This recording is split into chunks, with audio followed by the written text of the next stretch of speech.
दोस्तों, जय हिंद, जय भारत, वंदे मातरम। मैं आपका दोस्त वीरेंद्र त्रिपाठी महाभारत का अंतिम भाग जो था अंतिम युद्ध के बारे में बताने के लिए प्रस्तुत हूं।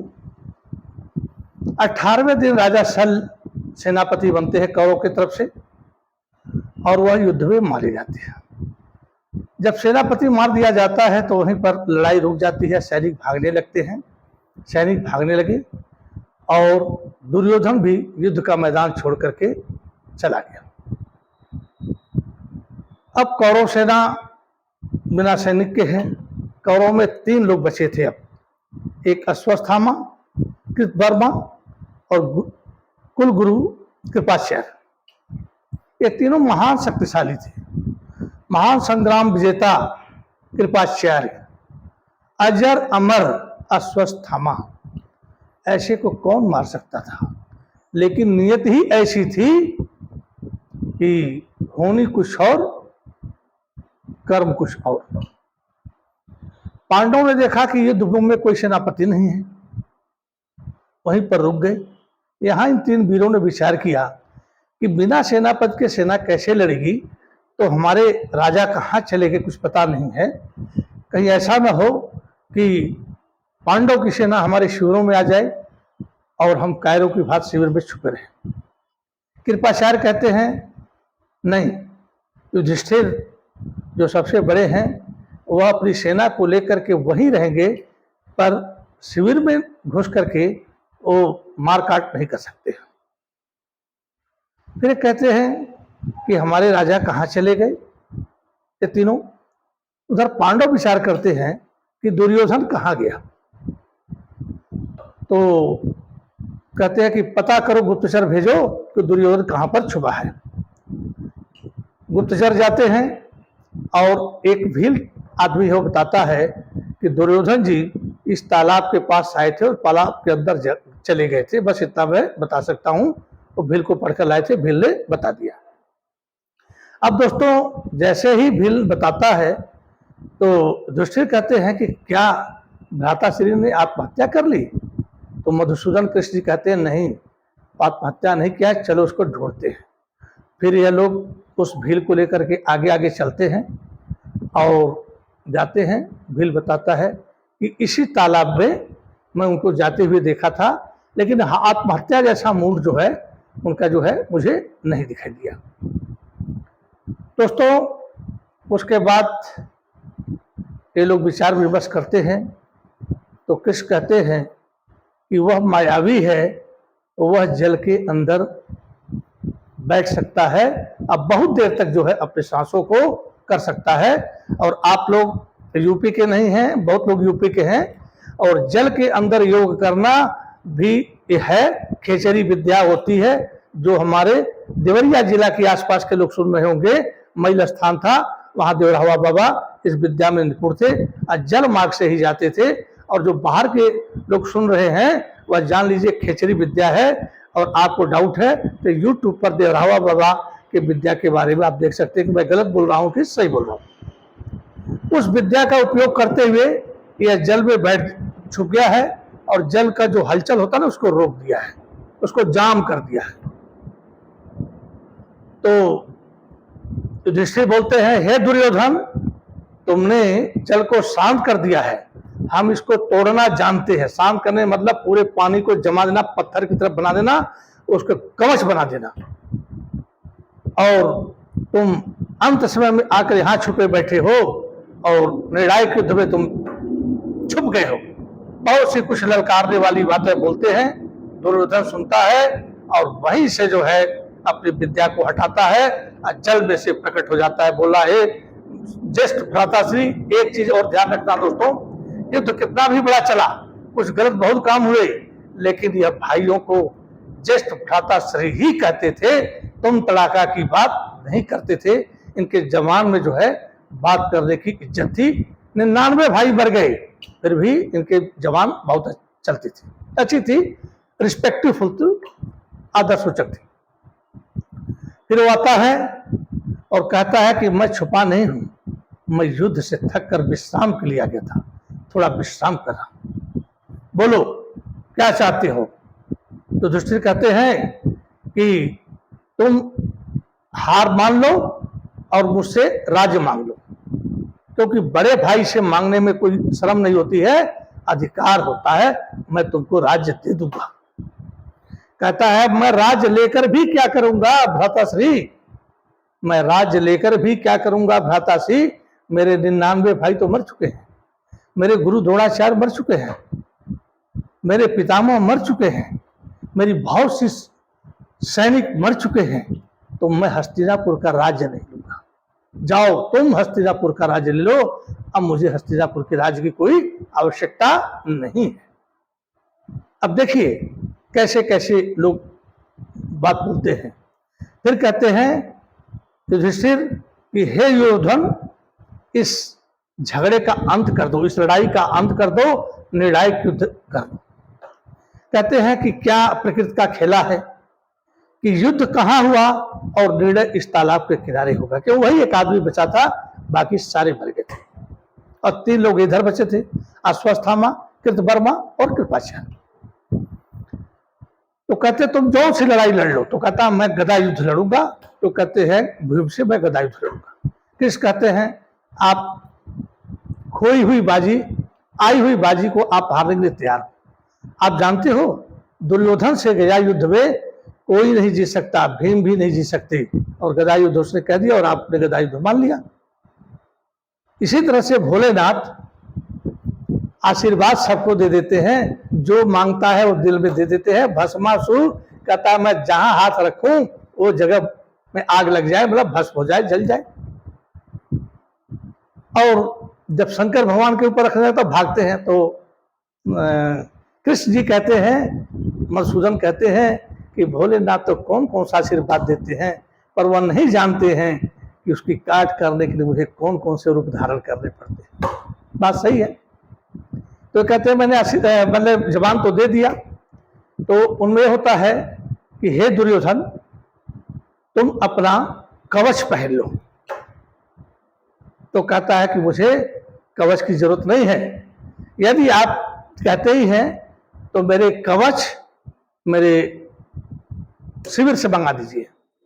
एक बड़ी आश्चर्य की बात होती है दोस्तों कि युद्ध भूमि में सारी औरतें भी जाती थी, उनका टेंट अलग लगता था, उनका शिविर अलग लगता था। सहदेव को कहते हैं कि हे सहदेव जाओ और दुर्योधन का जो है कवच ले आओ। थोड़ा सा अटपटा लगता है। तो युधिष्ठिर कहते हैं मैं किसी अन्य को नहीं भेज सकता हूं, वीर का मैं सम्मान करता हूं, और यह वीर है तो वीर के लिए हमारे में से ही कोच जाएगा और कवच लेकर आएगा। तो सहदेव चले जाते हैं। जिस शिविर में रहता है उसी की शिविर के साथ या उसी शिविर में गांधारी भी रहती है। जाते हैं, प्रणाम करते हैं, बातचीत होता है और कवच मांगते हैं और कवच लेकर आते हैं और दुर्योधन पहन लेता है। अब दोस्तों गदा युद्ध शुरू हो जाता है। भीम भी बहुत बलशाली है और दुर्योधन भी बहुत बलशाली है। दोनों बलराम के शिष्य हैं। बलराम के मतलब कृष्ण के भाई दाऊ जो है बलराम है, उसको दोनों शिष्य हैं। अब गदा युद्ध शुरू होता है बड़ी तेजी से। एक बार तो भीम इतना तेज मारते हैं तो दुर्योधन 1-1.5 फीट जमीन के अंदर उस तालाब के पास जो है जमीन में धंस जाता है, लेकिन फिर भी निकल जाता है। चलता रहता है। लेकिन एक चीज मैं आपको बता रहा हूं, दुर्योधन का जो है शरीर वज्र था, पत्थर होता है ना वज्र, कितना भी उसको मारो कोई असर नहीं होगा। क्योंकि इसकी कहानी यदि बीच में ऐसा होगा तो इंस्टाग्राम में डालूंगा, छोटी सी कहानी है, उसको आप लोग देख लीजिएगा। तो उसका एक जंघा छोड़ करके पूरा वज्र था। भीम मारते थे वो हंसता था, भीम मारते थे वो हंसता था, और फिर भीम को जब मारता था तो भीम गिर पड़ते थे। गदाएं दोनों चलती थी, दोनों के शरीर पर लगती थी, पर भीम को खून निकल जाता था, भीम को तकलीफ हो जाता था। लेकिन दुर्योधन का तो जो है पूरा ही वज्र था, चाहे वो रुक भी जाता था और भीम मारते मारते थक जाते थे, पर उसको तो कोई फर्क नहीं पड़ता था। फिर मधुसूदन उसी समय से पहले, युद्ध शुरू होने से पहले बलराम जी आ गए और इन दोनों के गुरु थे। तो कृष्ण कहता अरे दाऊ आप भी आ गए? बोला हाँ, नारद जी ने हमको बताया था कि भाई ऐसे ऐसे युद्ध होने जा रहा है आपके दोनों शिष्यों में, तो मैं भागे हुए आ गया हूँ। तो उसी समय दुर्योधन कहता है कि मैं धृतराष्ट्र पुत्र होने के नाते सबसे पहले मैं आपका चरण स्पर्श करना चाहता हूँ, आप मेरे गुरु हैं। कहते हैं ठीक है। उसके बाद वो चरण स्पर्श करता है, उसके बाद आशीर्वाद देते हैं। लेकिन वो कहते हैं कि हे दुर्योधन, मैं तुझे विजयश्री का आशीर्वाद नहीं दे सकता।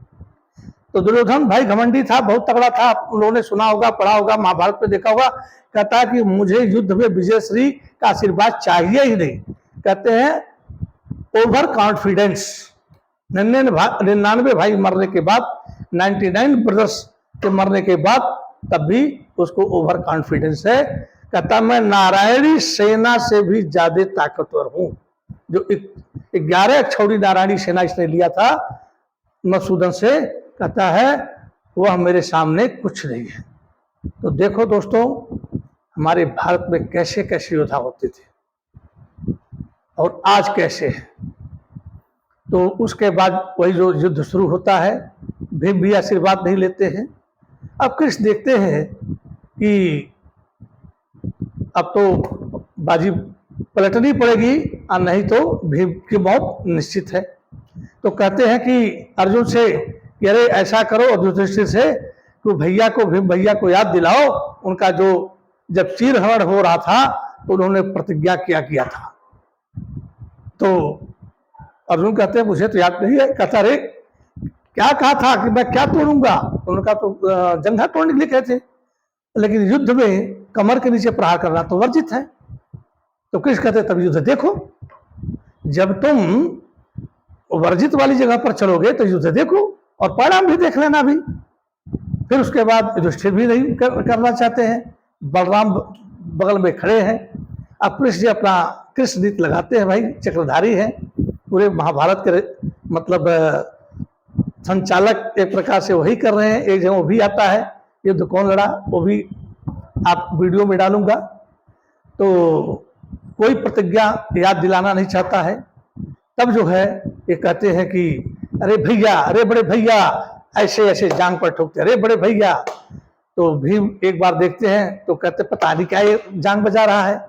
फिर उसके बाद कहते हैं अरे भैया, अरे भीम भैया। मतलब आपको बताऊं कि अभी इस वीडियो में नहीं आ रहा है, इस जांग पर उंगली लगा के बोलते हैं कि मतलब प्रहार यहाँ करो इशारे में। दाऊ जी बोलते हैं, बलराम जी बोलते हैं क्या तुम बीच में शोर बचा रहे हो, युद्ध नहीं देख रहे हो? कहते रहे भैया क्या शाट मारा उन्होंने, मैं उसकी बढ़ाई कर रहा हूं। उसके बाद भीम को याद आ जाता अपनी प्रतिज्ञा कि इसकी जांग तोड़नी है। उसके बाद कूद करके दोस्तों भीम जो है उसके जंघे पर प्रहार करते हैं और प्रहार पर प्रहार, प्रहार पर प्रहार, क्योंकि उसका जंघा जो है मतलब एक पोर्शन जो है घुटने से और कमर के नीचे जो थोड़ा सा भाग होता है, वो जो लंगोट हम लोग पहन लेते हैं अपना प्राइवेट पार्ट ढकने के लिए, वो एरिया जो है उसका जो है बच नहीं था, बाकी उसकी पूरी शरीर बच थी। अब प्रहार प्रहार करते हैं और उसकी हड्डी जंघे की टूट जाती है और उसके बाद बहुत प्रहार करते हैं। दुर्योधन गिर जाता है। इतने में ही दाऊ जी, बलराम जी खुद गदाधारी होते हैं, हलधर भी कहा जाता है उनको, तुरंत भीम को मारने के लिए चलते हैं। तो कृष्ण जी उनको रोकते हैं, करे अरे दाऊ क्या कर रहे हो? बोला ये युद्ध नहीं हुआ है, यह धर्म हुआ है और मेरे सामने जो है भीम ने जो है इसकी जंघा तोड़ी है, मैं भीम को नहीं छोड़ूंगा क्योंकि वो गलत युद्ध किया है और मेरा सिखाया शिष्य है। तो कहते हैं अरे दाऊ आपको याद है गलत कहाँ नहीं हुआ है, अधर्म कहाँ नहीं हुआ है, अन्याय कहाँ नहीं हुआ है। ये अन्याय का जो पोषक दुर्योधन है ना, इसने द्रौपदी के बाल को पकड़ करके घिंचवा रहा था, घसीट, इसका भाई दुशासन घसीट रहा था। सभा में जंघा अपना नंगा करके इशारा कर रहा था, आओ उधर बैठ जाओ, बैठ जाओ। पूरी सभा थी दाऊ। तो उस समय किसी ने नहीं कहा कि अत्याचार कर रहा है। अभिमन्यु चक्रव्यूह में फंस गया था, निहत्था हो गया था, रथ भी तोड़ दिए गए थे, फिर भी 7 महारथियों ने मिलकर के हत्या की, वो अन्याय नहीं था। तो कहने मतलब है उनको समझाते हैं, दाऊ जी इस बात को मान जाते हैं और उसके बाद महाभारत का महान खलनायक युवराज, खलनायक तो कई थे, शकुनी भी थे, खलनायक किसी की बात को न मानने वाला, शकुनी की बात पर चलने वाला, कौरव वंश का ज्येष्ठ पुत्र युवराज दुर्योधन गिर जाता है तालाब के किनारे और अपनी मौत को याद करता है। इधर एक पेड़ के नीचे 3 लोग छुपे हुए देखते हैं, अश्वत्थामा, कृतवर्मा और कृपाचार्य। कृतवर्मा कहता है कि हमें अपने राजा की मदद करनी चाहिए दुर्योधन की। कहता नहीं। अश्वत्थामा कहता नहीं, यदि 5 पांडव मिलकर के उस पर आक्रमण करते हैं तो फिर हम अपने राजा की रक्षा के लिए चलेंगे, अन्यथा राजा हमारा खुद सक्षम है अपनी रक्षा करेंगे। तो दोस्तों, महाभारत जो है मैं बी.आर. चोपड़ा तो नहीं हूं, छोटा सा ही व्यवस्था किया हूं, एक रिटायर्ड टीचर हूं। तो आप लोगों को पहले ही बताया था, दिल में आ गया, लड़के ने कहा कि पापा जो है आप वीडियो बनाइए, तो हम बनाना शुरू कर दिए। क्योंकि टीचर है तो थोड़ी खोपड़ी में तो बुद्धि रहती ही है, ऐसी बात तो नहीं है कि नहीं रहेगा, इंटर कॉलेज तक पढ़ाए हैं। तो यह मैंने वीडियो बनाया है दोस्तों, क्योंकि कोरोना काल में भी महाभारत और हमारे सरकार के निर्देशन में चालू किया गया था कि लोग घरों से बाहर न निकलें और रामायण और महाभारत देखें जब तक कोरोना काल है, क्योंकि इन्फेक्शन न हो। तो मैंने सोचा कि मैं क्या करूं, तो कुछ वीडियो पहले बनाए थे। 41वां मेरा वीडियो है, 40 बना चुका हूं। कुछ आत्माओं पर बनाया था, कुछ सच्ची घटनाओं पर बनाया था, एक आध कहानी पर बनाया हूं। फिर मेरे दिमाग में आया कि मैं महाभारत पर बनाऊं, तो महाभारत पर ही बना रहा हूं। और अब इसके बाद मैं आप लोगों को बताऊंगा कि अश्वत्थामा कैसे पांडवों को मारने के लिए तो वचन दिया था, लेकिन क्या हुआ और अर्जुन का उससे युद्ध कहां पर हुआ और क्या क्या हुआ, उसके बारे में आप लोग बहुत जानते होंगे। लेकिन रिवीजन इसलिए कर रहा हूं कि इतनी भाग दौड़ की जिंदगी है हम लोगों की कि समय नहीं मिलता है अपने लिए समय निकालने के लिए इस महंगाई के जमाने में। तो वीडियो को ज्यादा लंबा न करते हुए और अगला वीडियो करूंगा। बस दोस्तों, आप लोग 3 बार अंगुली आपको दबानी है। दबानी क्या है, टच करना है हल्का सा, उतना तो आप इलेक्ट्रिसिटी का स्विच में ज्यादा मेहनत पड़ता है। लाइक, शेयर और सब्सक्राइब। बहुत से दोस्तों ने लाइक किया है, लोग पसंद कर रहे हैं और मुझे उतना ही जोश मिल रहा है। नहीं लाइक शेयर सब्सक्राइब होता तो मैं इस गर्मी में बैठ करके और एक नॉर्मल फैन, टेबल फैन लगाकर वीडियो नहीं बनाता। लोग देख रहे हैं और अच्छा रिस्पांस दे रहे हैं, मुझे बहुत उत्साह हो रहा है कि मैं भी कुछ कर सकता हूं। बच्चों को तो मैंने पढ़ा दिया, बच्चे तो करते हैं, लेकिन अब बच्चों के पापा, बच्चों की मम्मी, बच्चों की बहन, बच्चों की बुआ, बच्चों के दादा सब देख रहे हैं और उनका रिस्पांस अच्छा रहा है कि हाँ कुछ अच्छा कर रहे हैं, कम साधन में इतना तो बता रहे हैं। तो लाइक शेयर और सब्सक्राइब कर रहे हैं, तो जो सब्सक्राइब कर चुके हैं वो दोस्तों लाइक कर दीजिए। आपका बहुत बहुत धन्यवाद मेरे पर। और जो नया मेरा वीडियो देख रहे हैं वो लाइक सब्सक्राइब और शेयर तीनों कर दीजिए। उन्हीं के साथ आपका यह दोस्त वीरेंद्र मणि त्रिपाठी नमस्ते करता है। जय हिंद, जय भारत, वंदे मातरम दोस्तों।